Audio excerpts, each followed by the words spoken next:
বাংলায় জগদ্ধাত্রী পুজো শুরু হয়েছিল রাজা কৃষ্ণচন্দ্রের হাত ধরে। তার আগে বাংলায় এই জগদ্ধাত্রী পুজো হতো কিনা তা নিয়ে সংশয় আছে। 1772 সালে চাষাপাড়ায় শুরু হয় বুড়িমার পুজো দিয়ে জগদ্ধাত্রী পুজোর শুরু। আর জগদ্ধাত্রী পুজো দেখতে যাবেন কৃষ্ণনগরে, ছোট মা, বুড়িমা, নতুন মাকে দেখবেন না, তাহলে কিন্তু আপনার পুজো দেখা অসম্পূর্ণ থেকে যাবে। 13113 up Hazarduari express Barrackpore station থেকে 7টা 23-এ ধরে 8টা 50-এ আমরা পৌঁছে গেলাম কৃষ্ণনগর স্টেশনে। আজ 30শে অক্টোবর 2025 বৃহস্পতিবার। আজকে আমার সফর সঙ্গী তন্ময় দা। এখন আমরা রয়েছি কৃষ্ণনগর থেকে বুড়িমার দিকে যাচ্ছি। কৃষ্ণনগর স্টেশন থেকে নেমে টোটোয় উঠলাম। এমনিতে টোটো ভাড়া হচ্ছে 15 টাকা, কিন্তু আজকে যেহেতু জগদ্ধাত্রী পুজো তাই জন্য 15টা 20 হয়ে গেল। বেলডাঙ্গা বারোয়ারি, নেদের পাড়া মোড়। পৌঁছে গেলাম বুড়িমার মণ্ডপের সামনে। ভোর 4টে থেকে ভক্তরা এই বুড়িমার মণ্ডপের থেকে সামনে লাইন দেন পুষ্পাঞ্জলি দেওয়ার জন্য। এখানে দেখুন আমার সামনেই বিক্রি হচ্ছে সন্দেশ। আমরা এখানে আমাদের ব্যারাকপুরে 7 টাকা 10 টাকা দরে সন্দেশ কিনি, সেই সন্দেশই এখানে বিক্রি হচ্ছে মাত্র 5 টাকায় এবং অতি টাটকা। তো আমরা যখন পুজোর সময় সন্দেশ কিনে থাকি ব্যারাকপুরে, তখন কিন্তু এগুলো সব কোল্ড স্টোরের মাল হয়, কিন্তু এখানে কোনো কোল্ড স্টোরের নয়। এখানকার যারা গোয়ালা আছেন তারা ঘরে ঘরে বসে ঘোষেরা নিজেদের তৈরি করেন, নিজেদের ঘরে বসে সন্দেশ তৈরি করেন, সেগুলোই ওনারা দিলেন। মাত্র 6টা 30 টাকা দিয়ে নিলাম। এছাড়া পুজোর সামগ্রী নিয়ে নিলাম এখান থেকে। সব রকম জিনিস দেখুন এখানে পাওয়া যাচ্ছে। আমার সাথে তন্ময়দা ছিলেন, তন্ময়দাও আমার সাথে সাথে পুজোর সামগ্রী কিনলেন। এবার আমরা আর দেরি না করে সোজা প্যান্ডেলের অভিমুখে রওনা দিলাম। প্রচুর লাইন। তন্ময়দা গিয়ে লাইনে দাঁড়ালেন, আর আমি দেখুন আপনাদেরকে দেখাচ্ছি কত বড় লাইন চলে গেছে। লাইন একে বেঁকে সোজা চলে গেছে। দেখুন এই যে লাইনটা সোজা গিয়ে আবার আমরা ডান দিকে ঘুরে যাব। ডান দিকে ঘুরে গেলে দড়ি সিস্টেম করে রেখেছেন এখানকার যে প্রশাসন, তারা খুব সুন্দর ব্যবস্থা নিয়েছেন। দেখুন দড়ি দিয়ে লাইন একদম বেঁধে রাখা হয়েছে, একটা লোকও এদিক ওদিক যেতে পারছেন না। ভোর 4টে থেকে সকলে এসে লাইন দিয়ে দাঁড়িয়েছেন। যারা এখানে মানত করেছেন তারা অনেকে আবার দণ্ডিও কাটছেন। যাই হোক, সাইডে দণ্ডি কাটছেন ওনারা। দণ্ডি কাটতে কাটতে সবাই চলে আসলেন, আর আমরা এবার পুষ্পাঞ্জলি দেওয়ার জন্য ঢুকে যাচ্ছি। একবারে প্রায় 500 থেকে 600 লোককে পুষ্পাঞ্জলি দেওয়ানো হচ্ছে। লাইন চালু হয়ে গেছে হাফ কিলোমিটার আগে থেকে। এই হাফ কিলোমিটার আগে থেকে লাইন এসে সোজা চলে আসছে একদম বুড়িমার মণ্ডপের সামনে। তবে একটা জিনিস আপনাদের বলবো, খুব সুন্দর সুব্যবস্থা রয়েছে, সকলে ভালোভাবে দাঁড়িয়ে আছেন, কোনো সারা শব্দ নেই। যারা ভোর 4টে থেকে দাঁড়িয়েছিলেন তারা পুষ্পাঞ্জলি দিয়ে চলে যাচ্ছেন, এক এক দল পুষ্পাঞ্জলি দিচ্ছেন, ওনারা চলে যাচ্ছেন। আমরা সকাল 9:30টায় গিয়ে পুষ্পাঞ্জলি দিলাম। এই দেখুন মেন ফটো, এখানে আমরা দাঁড়িয়েছিলাম। এখান থেকে আবার আমরা ঢুকে গেলাম ভেতরের দিকে, মণ্ডপের দিকে রওনা দিলাম। এখান থেকে কিন্তু প্রচুর পরিমাণে ভিড়। আর দেখুন সামনেই বসে গেছে মেলা। মেলাতে সব রকম জিনিস বিক্রি হচ্ছে। কৃষ্ণনগরের মাটির পুতুল বিক্রি হচ্ছে। দেখে নিন কৃষ্ণনগরের মাটির পুতুল কত সুন্দর, ছোট ছোট পুতুল 10 টাকা দরে বিক্রি হচ্ছে আজকে। ওনারা বলছেন এগুলো 20 টাকা করে বিক্রি করেন, আজকে অফার প্রাইস 10 টাকা। বুড়িমার এখানে লক্ষ্য করার মতো একটা জিনিস রয়েছে, পুজোর সামগ্রী দেখুন, শুধু যে সন্দেশ বা মিষ্টি বিক্রি হচ্ছে তাই নয়, এখানে বিক্রি হচ্ছে ফুল, আলতা, সিঁদুর, এমনকি বুড়িমার ফটো এখানে বিক্রি হচ্ছে। এছাড়াও ধূপকাঠি, বিভিন্ন ধরনের যা পুজোর সামগ্রী লাগে সব বিক্রি হচ্ছে। তবে সবচেয়ে বেশি যেটা বিক্রি হচ্ছে সেটা হচ্ছে বুড়িমার ফটো। সকলে হাতে হাতে ফটো কিনে নিচ্ছেন। 50 টাকা, 70 টাকা, 100 টাকায় প্রতিটা ফটো বিকোচ্ছে। এবার দেখুন আমরা কিন্তু ঢুকে পড়েছি মূল লাইনে। এখানে বলবো প্রশাসন কিন্তু আরেকটু কঠোর হতে পারত, তাহলেই কিন্তু এই যে এখানে একটা ধাক্কাধাক্কির ব্যাপার ছিল সেটা হতো না। আর একটা জিনিস যেটা দৃষ্টিকটু লাগলো, প্রশাসনের কিছু পদকর্তা যারা আছেন বা কর্ত্রী যারা আছেন, যেমন এক ভদ্রমহিলাকে, একজন পুলিশকে দেখলাম আমি, উনি তার নিজে আত্মীয় দুটো বাচ্চা মেয়ে, তাদেরকে হাত ধরে উনি নিয়ে যাচ্ছেন। তাদের বয়স হবে হয়তো 19-20 বছর। কিন্তু এটা দেখে খুবই দৃষ্টিকটু লাগলো, কারণ এখানে যারা ছিলেন তারা জানাচ্ছেন যে আমরা ভোর 4টে থেকে লাইনে দাঁড়িয়ে আছি। দেখুন দাদা, এতক্ষণে আমরা, এখন বাজে 9টা 10, এখন আমরা পৌঁছলাম এই পুষ্পাঞ্জলির স্থানে। এখানে যদি প্রশাসন আরেকটু কঠোর হয় তাহলে কিন্তু জিনিসটা আরেকটু ভালো হয়। মাইকে বারবার প্রচার করা সত্ত্বেও যারা পুষ্পাঞ্জলি দিচ্ছিলেন তারা তাদের হাতের ফুল, বেলপাতা, আলতা, সিঁদুর এবং টাকা কয়েন, কাঁচা টাকা যে কয়েন, সেগুলো ছুঁড়ে ছুঁড়ে মারছিলেন মায়ের দিকে, যেগুলো অধিকাংশই মায়ের কাছে তো পৌঁছচ্ছিলই না। কিছু লোক যারা নতুন বস্ত্র পরিধান করে এসছেন তাদের গায়ে আলতা, শিশির পরে লেজে গোবরে অবস্থা। 1772 সালে চাষাপাড়ায় শুরু হয় বুড়িমার পুজো। ভক্তদের বিশ্বাস, মায়ের কাছে কিছু চাইলে তিনি ফেরান না। পুজো দিতে হাজার হাজার ভক্ত এখানে ভিড় জমান। এইখানে আপনাদের ছোট্ট করে একটা গল্প বলি। তখন সময়টা 1772 সাল, শরৎকাল, কিন্তু কৃষ্ণনগরের প্রজাদের মনে কোনো শান্তি বা সুখ নেই, কারণ মহারাজা কৃষ্ণচন্দ্র তখন নবাবের হাতে বন্দী। তিনি এই বৎসরের কর দিতে পারেননি, তাই অনাদায়ে তাকে বন্দী করে নবাব কারাগারে আটকে রেখে দিয়েছেন। এদিকে দুর্গাপুজোর সময় মহারাজা কৃষ্ণচন্দ্র, তার মন খুব খারাপ, তিনি বসে বসে মায়ের ধ্যান করছিলেন। মা তখন তাকে দেখা দিয়ে স্বপ্নে আদেশ দিলেন যে 1 মাস পরে শুক্লা নবমীতে তিনি যেন এই মায়ের পূজা করেন, তাকে জগৎধাত্রী রূপে। সেই থেকেই চালু হয়ে গেল বুড়িমার পুজো। আস্তে আস্তে এই পুজো সারা কৃষ্ণনগরে ছড়িয়ে পড়ল। আর মহারাজেরই একজন বন্ধু, ফরাসিদের দেওয়ান ইন্দ্রনারায়ণ চৌধুরী, তিনি এই পুজোকে নিয়ে গেলেন চন্দননগরে। এই যে চন্দননগরের বিখ্যাত জগদ্ধাত্রী পুজো, তার উৎপত্তি হয়েছিল কিন্তু ইন্দ্রনারায়ণের হাত ধরে। এবার বুড়িমাকে পরানো হয়েছিল 15 কেজি সোনা, কিন্তু আপনারা শুনলে বিশ্বাস করবেন জানি না, বুড়িমার জন্য তার লকারে কিন্তু রাখা আছে 100 কেজিরও বেশি সোনা। এইবার পরানো হয়েছিল মাত্র 15 কেজি সোনা, কারণ আপনারা জানেন সোনা পরানো হচ্ছে অনেক রিস্কের ব্যাপার, ওই জন্য বেশি সোনা পরানো হয় না।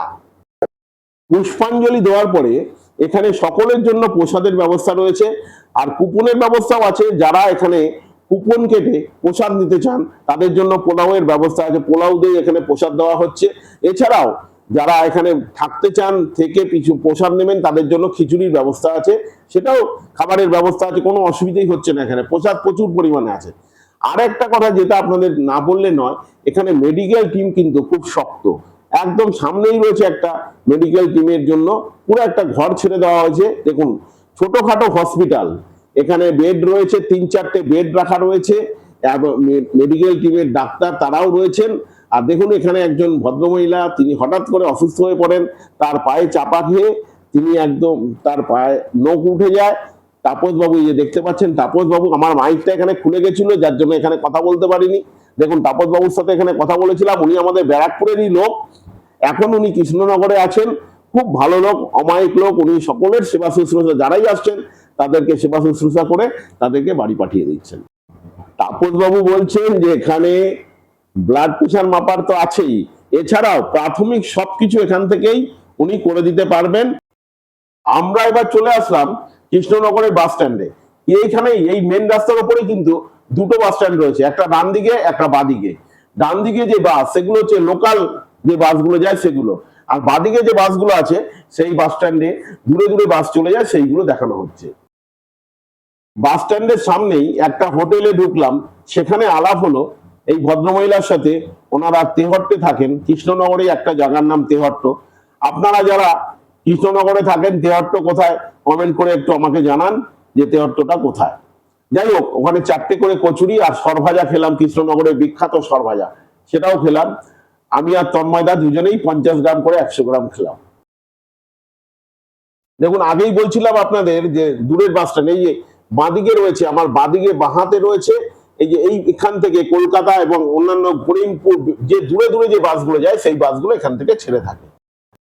এবার আমরা বিশ্রাম নেওয়ার জন্য, যেহেতু ভোরবেলা বেরিয়েছিলাম, একটু শরীরে বিশ্রাম চাই, তাই জন্য চলে গেলাম গোবরাপোতায়, আমাদের তন্ময়দা যে রয়েছেন, তন্ময়দার শ্বশুর বাড়িতে।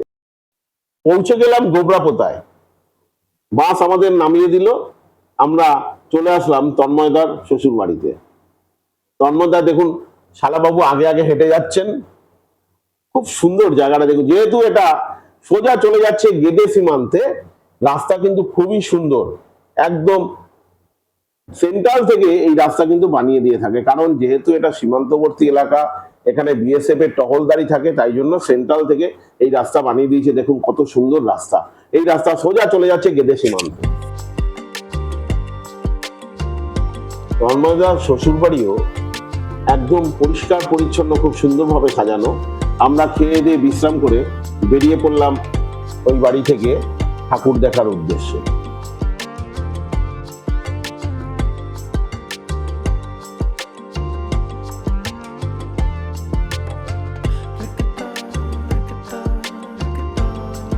এবার আমরা পৌঁছে গেছি ঘূর্ণিতে নতুন মার পুজো মণ্ডপে। এখানে দেখুন কত ঢাক, ঢাক দিয়ে সবের সামনেই রয়েছে একদম বাবা মহাদেব। মহাদেবকে প্রণাম করে মণ্ডপে ঢুকলাম। মণ্ডপের ভেতরে তখনও পুজো চলছে আর ঢাকিরা ঢাক বাজাচ্ছেন।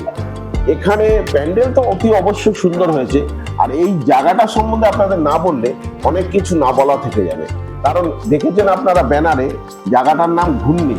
ঘূর্ণি হচ্ছে সেই গ্রামের নাম, কৃষ্ণনগরের সেই গ্রাম, যেই গ্রামে কৃষ্ণনগর যার জন্য প্রসিদ্ধ, মাটির পুতুল। এই মাটির পুতুলের যারা পাল আছেন, পালরা আপনারা জানেন যে পালেরাই হচ্ছে মাটির পুতুল বানায়। এই বড় বড় পাল, যা এখানে গৌতম পাল, যিনি বিদেশেও বিখ্যাত, আমাদের দেশে তো বিখ্যাত, তার বাড়িও কিন্তু এই ঘূর্ণিতে। অন্য কোনো ভিডিও করলে কোনো সময় যদি সময় পাই আপনাদেরকে তাদের সাথে পরিচয় করাবো এবং তাদের সাথে সাক্ষাৎকার নেবো, সেটাও আপনাদেরকে দেখাবো। যাই হোক, এখন আমরা রয়েছি নতুন মার সামনে। নতুন মাকে প্রণাম জানালাম। দেখুন কত সুন্দর মাকে, মায়ের মূর্তি দেখলেই মনের একদম শান্তি চলে আসে। আর ঢাকিরা কত সুন্দরভাবে ঢাক বাজাচ্ছেন।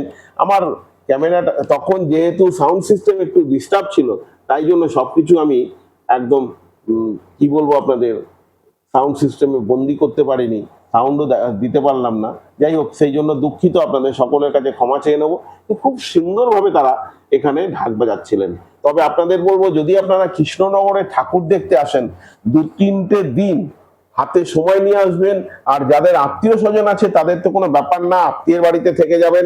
সত্যি এইখানে অষ্টমীর দিন রাত্রে এসে আপনারা অবশ্যই অষ্টমীর রাত্রিটা এখানে কাটাবেন। অষ্টমীতে এখানে ঠাকুর দর্শন করবেন, ঠাকুরকে কিভাবে সাজায় দেখবেন। নবমীতে চন্দননগরে যেমন 4 দিন পুজো হয়, এখানে কিন্তু একদিনই পুজো, নবমী। এই নবমীর দিন সকালবেলা সপ্তমী, অষ্টমী, নবমী 3টে পুজো হয়। দশমীর দিন সকালে দশমী পুজো হয়, তারপরে বিসর্জন শুরু হয়ে যায়। আর সারাদিন ধরে বিসর্জন চলে। এই বিসর্জনে কিন্তু বুড়িমা থাকেন সবার শেষে। নতুন মার পুজো দেখে বেরিয়েই আরেকটু এগোতেই দেখতে পেলাম ঘূর্ণি বারোয়ারি পুজো। দেখুন ঘূর্ণি বারোয়ারিতেও খুব সুন্দরভাবে সাজানো হয়েছে। আর মায়ের মুখ তো দেখার মতো, মাকে দর্শন করে এখানে ভোগ প্রসাদও আমরা নিলাম, নিয়ে আবার বেরিয়ে পড়লাম পুজো দেখার উদ্দেশ্যে।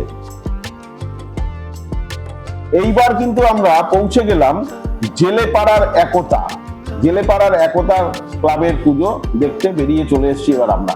যেহেতু প্রচন্ড পরিমাণে বৃষ্টি হয়েছে, জল জমে গেছিল, খুব কষ্ট হলো, এখানে কাদার মধ্যে দিয়ে হাঁটতে হাঁটতে আমাদের আসতে হলো।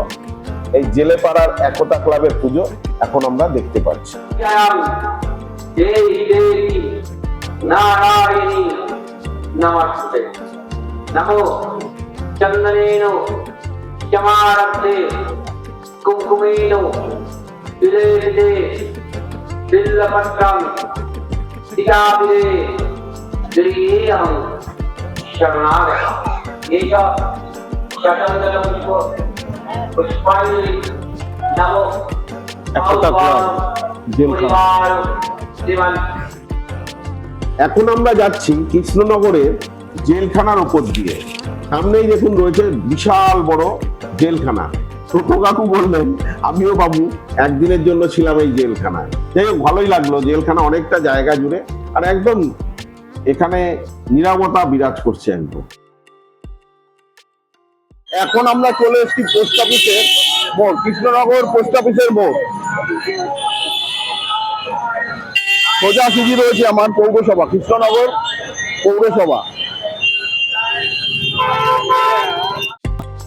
এইবার আমরা পৌঁছে গেলাম ছোট মার পুজো মণ্ডপে। এই ছোট মার পুজো মণ্ডপকে কাঁঠালপোতা বারোয়ারির নামেও আমরা জানি। এই পুজোটা কাঁঠালপোতা বারোয়ারি নামে অভিহিত। আর কত সুন্দরভাবে সাজিয়েছে দেখুন। বুড়িমা তো রয়েছেন, বুড়িমার পরেই কিন্তু এখানকার জাঁকজমকপূর্ণ পুজো হচ্ছে ছোট মার পুজো।